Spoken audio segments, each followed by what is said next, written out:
it's Amy from A Blossoming Life, and today I'm going to show you a little tour of our future homestead. So we purchased our house back in January and it had absolutely nothing. So we're kind of building everything from scratch. A lot of people think that you need a lot of land in order to have a homestead, but that's just not the case. And so what we're doing, we're trying to use our space as best as we can to kind of grow and produce as much food as we possibly can in such a small space.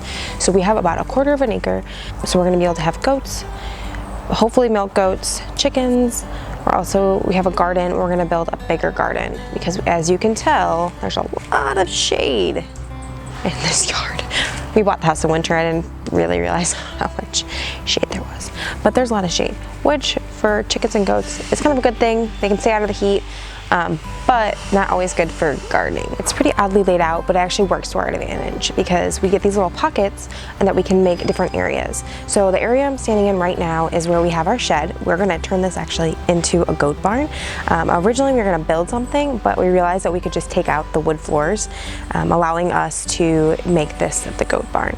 And then right next to it, we're going to do a chicken coop. And so we are going to build that from scratch, but we're just going to make this the animal area. So that way we can kind of separate it from the garden and also help separate it from the kids playing. Do you like the sauce? Part of living in town. We are going to be putting in a fencing here and the chicken coop on the other side. We're also going to fence that off. We are going to keep them separate. If you aren't planning to have milk goats, you could put them together, but since we're just going to keep them separated.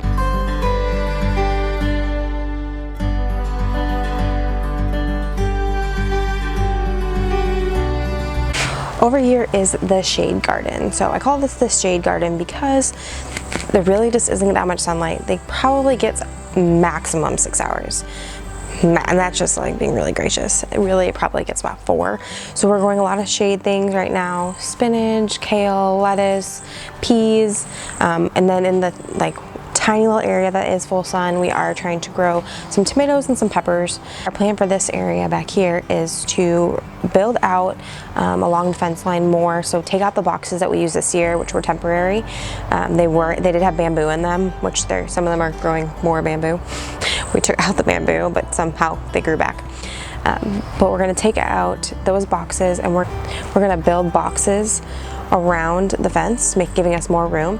And then we're also going to create a garden in the front yard. Another thing that we're planning on doing over here is there is this great little space right here for bees.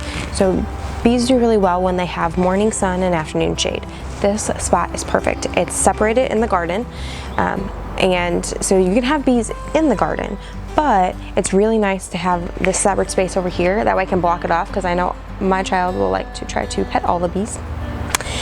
We'll learn about bee safety, but it can kind of keep her separated so she won't be up in their business. So perfect spot for bees. So that's another plan that we have for next year.